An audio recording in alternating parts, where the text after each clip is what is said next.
Hi everyone, welcome back to my channel. Prajapati health care में आपका स्वागत है। मैं हूं शगुनी पंडित फ्रॉम अर्बन प्रखंड, मुजफ्फरपुर, बिहार। दोस्तों, आज के इस वीडियो में आज मैं एक ऐसे टॉपिक पर बातें करूंगा जिस पर लोग अक्सर नज़रअंदाज कर देते हैं, इस पर बातें नहीं करते हैं। जी हाँ दोस्तों, आज मैं बताऊंगा कि पोस्टमार्टम, जो कि सभी लोगों को पता होता है कि किसी व्यक्ति की मौत स्वाभाविक मौत हुआ या फिर अस्वाभाविक मौत हुआ, सड़क दुर्घटना से मौत हुई या फिर किसी के द्वारा मार दिया गया या फिर किसी को जहर दिया गया या फिर किसी को अन्य कारणों से उसकी हत्या कर दिया गया। चाहे कारण जो भी रहे, तो सरकार का कुछ ऐसा प्रोटोकॉल है जिसके तहत सभी को गुजरना पड़ता है। तो आज मैं बताऊंगा कि पोस्टमार्टम क्यों कराया जाता है और पोस्टमार्टम कराने के पीछे सरकार का क्या उद्देश्य है, लॉ का क्या उद्देश्य है। और आप सभी लोगों को पता है कि शरीर से, मृत व्यक्ति के शरीर से पोस्टमार्टम के दौरान कुछ अंगों को निकाला जाता है, कुछ विसरा को प्रिजर्व किया जाता है, यानी बयाम में उसको रखा जाता है, नमक लगा करके उसको रखा जाता है। तो उसकी रिपोर्ट कब आती है और उसमें का रिपोर्ट कैसा होता है, और जो आंतरिक टेस्टें हैं, आंतरिक जो जांचें हैं, वह कौन सी आंतरिक जांचें हैं, उस पर भी मैं बताऊंगा। और पोस्टमार्टम घर में चीरा कौन लगाते हैं, उस पर भी मैं आपको बताऊंगा। तो वीडियो में बने रहें, वीडियो को पूरा जरूर देखें। अगर आप मेरे चैनल में नए हैं या फिर पहली बार मेरे चैनल से जुड़े हैं तो प्लीज़ लाइक ज़रूर करें, सब्सक्राइब करना नहीं भूलेंगे। दोस्तों, पोस्टमार्टम की बात कर रहे हैं तो पोस्ट का मतलब होता है आफ्टर, मार्टम का अर्थ होता है डेड, यानी कि डेड व्यक्ति की मौत का वास्तविक कारणों की पता लगाने के लिए पोस्टमार्टम कराया जाता है कि उसकी मौत कैसे हुई।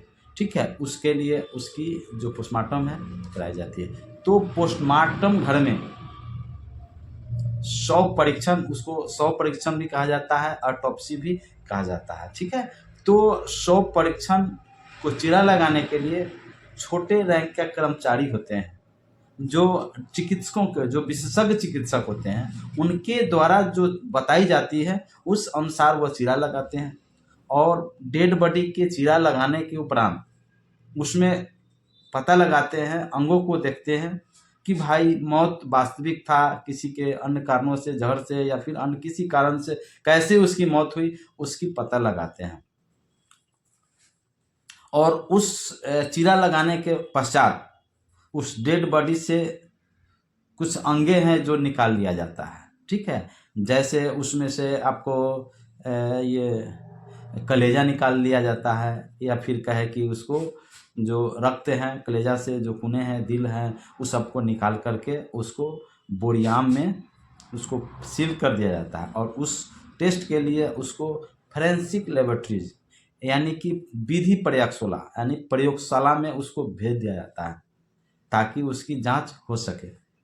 और दूसरी टेस्ट होता है, पोस्टमार्टम से पहले उसको डेड बॉडी की बाहरी जांचें किया जाता है। जैसे शरीर के स्किन को देखते हैं, कहीं चोट का निशान, सर को देखते हैं, कहीं सर तो फुटा हुआ नहीं है, आँख को देखते हैं, यानी ऑल ओवर बॉडी को सर्च करते हैं चिकित्सक। और बाहरी जांचों का पता लगाते हैं कि कैसे, किसी चीज़ से मारा तो नहीं गया है, लाठी डंडा से मारा तो नहीं गया है, किसी तेज़ धार वाले हथियार से मारा तो नहीं गया है। कलेजा को देखते हैं कि कहीं यहाँ पर कुछ ऐसा चीज़ तो, जख्म का निशान तो नहीं है। यानी कि बाहरी भी टेस्ट किया जाता है और आंतरिक भी जांच किया जाता है। चूँकि चाहे वो क्रिमिनल कोर्ट हो या फिर सिविल कोर्ट हो, इसी रिपोर्ट के आधार पर जो दोषी पाए जाते हैं उस डेड व्यक्ति को मारने में उनकी सजा होती है। तो पोस्टमार्टम इसलिए कराया जाता है। दोस्तों, पोस्टमार्टम का जो इनिशियल जो रिपोर्ट होती है, वह आपका रिपोर्ट 24 घंटे के अंदर, हमें जहाँ तक के जानकारियाँ हैं, वह थाने चला जाता है। और वहाँ से आपको ये जो रिपोर्टें हैं, जो कि आंतरिक टेस्ट की जो, मतलब जो बाहरी टेस्ट की जो रिपोर्टें हैं, वह आपको मिल जाता है ताकि कोर्ट ऑफ लॉ को आसानी हो, प्रशासन को आसानी हो उस दोषी को पनिशमेंट देने में, उस दोषी को केस में, धारा में लाने के लिए। और दूसरी जो रिपोर्ट आता है जो कि पोस्टमार्टम रिपोर्ट कहते हैं, वह रिपोर्ट आपका 2 हफ्ते, एक महीना 2 महीने के अंदर, यानी 1 से 2 महीने के अंदर वह विसरा का रिपोर्ट आता है। और विसरा में क्या टेस्ट किया जाता है, तो डेड बॉडी का जो विसरा प्रिजर्व किया जाता है उसका रिपोर्ट अगर निगेटिव आता है तो समझा जाता है कि उस व्यक्ति की मौत डिहाइड्रेशन से हुई है, डिहाइड्रेशन से मौत हुई है। अगर उस विसरा रिपोर्ट में पॉजिटिव आते हैं तो इसका मतलब होता है कि उस व्यक्ति की मौत विषपान से हुई है, यानी कि जहर से हुई है। दोस्तों, आपको पता होगा कि अगर कोई व्यक्ति हार्ट का पेशेंट है या फिर कोई भी ऐसा है, तो अगर वह रोड के दौरान वह चल रहा हो और चलते चलते दौड़ते दौड़ते रोड किनारे अगर कहीं गिर जाता है, कोई रोगी, कोई व्यक्ति गिर जाते हैं, तो ऐसे में उसकी हार्ट अटैक से मौत हो जाती है, तो तुरंत गाड़ी वाले पर आरोप लगा देते हैं कि गाड़ी के घिसटाने से इसकी मौत हुई है। तो ऐसे में भी झूठा आरोप को पर्दाफाश करने के लिए उसकी टेस्ट कराई जाती है। तो टेस्ट में आइडेंटिफाई हो जाता है, पता चल जाता है कि उसकी जो मौत है जो गाड़ी के घिसटाने से हुई है या फिर उसको हार्ट अटैक से हुई है। और तीसरा कॉजेज है कि आप बहुत सारे औरतें, महिलाएं बलात्कार का आरोप लगा देते हैं कि बलात्कार करके उसकी मौत हो गया बलात्कार से, तो उसकी भी फोरेंसिक टेस्टें होती है, मेडिसिन, फोरेंसिक मेडिसिन टेस्टें हुई है, जिसके ज़रिए आइडेंटिफाई हो जाता है कि उसकी मौत का सही वजह क्या है। और तीसरा होता है दोस्तों, अगर किसी व्यक्ति की मौत शराब पीने से हुई है तो उसमें भी फोरेंसिक मेडिसिन के ज़रिए जांच हो जाता है कि इसकी मौत शराब पीने के, पॉइजनी शराब पीने से हुई है या फिर अन्य कारणों से मौत हुई, यानी फोरेंसिक मेडिसिन आइडेंटिफाई कर देता है। दोस्तों, आज मैं एक ऐसे इम्पोर्टेंट बात बता रहा हूँ, जैसा कि हमें बुक के ज़रिए, किताबों में जो हमें जानकारियाँ मिलता है, जो मैं पढ़ता हूँ, वही मैं आपके बीच शेयर करता हूँ।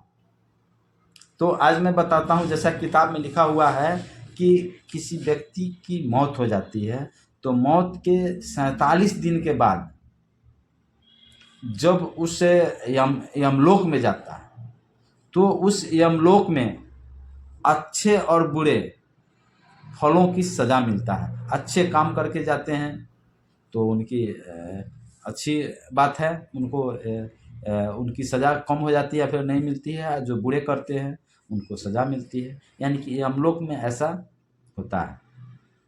दोस्तों, आप सभी को कुछ ऐसे तथ्य बतला देता हूँ कि दोस्तों, मौत के बाद ये जो हमारा नेल है, नाखून है, बढ़ता है। हालांकि यह किताब कहता है, लेकिन आप जानते हैं कि मौत के बाद आदमी को तुरंत उसको दाह संस्कार कर दिया जाता है, ठीक है, लेकिन ऐसा उसमें लिखा हुआ है, इसलिए मैंने इस बातों को बात की है। मरने के बाद व्यक्ति की प्रति घंटा 0.8 डिग्री सेल्सियस उसकी जो बॉडी का तापमान है वह कम होते जाता है। इस तरह से आप देखे होंगे कि बॉडी उनका ठंडा हो जाता है, डेड बॉडी ठंडा हो जाता है। दोस्तों, मैं ज़्यादा बातें नहीं करते हुए मैंने आपको पूरा प्रयास किया है कि बेहतर से बेहतर आप सभी को पोस्टमार्टम संबंधित जानकारियाँ दे सकूं। तो आशा और उम्मीद करता हूं कि इस वीडियो के माध्यम से पोस्टमार्टम संबंधित बहुत सारी ऐसी चीज़ों हैं जो आपके पास जानकारियाँ नहीं थी, वह जानकारियाँ आपको प्राप्त हुई होगी। तो आशा करता हूं कि वीडियो आपको निश्चित ही कुछ न कुछ नई चीज़ों की जानकारी आपको मिली होगी। तो आप मेरे वीडियो को अभी के अभी लाइक करें। अगर मेरा वीडियो पसंद आया है तो आप कुछ कमेंट्स, अच्छा से कमेंट्स करें, ताकि हमें हौसला अफजाई हो और इससे भी बेहतर से बेहतर मैं आपको जानकारियाँ दे सकूं। तो आप सभी को बहुत बहुत धन्यवाद। Thank you very much.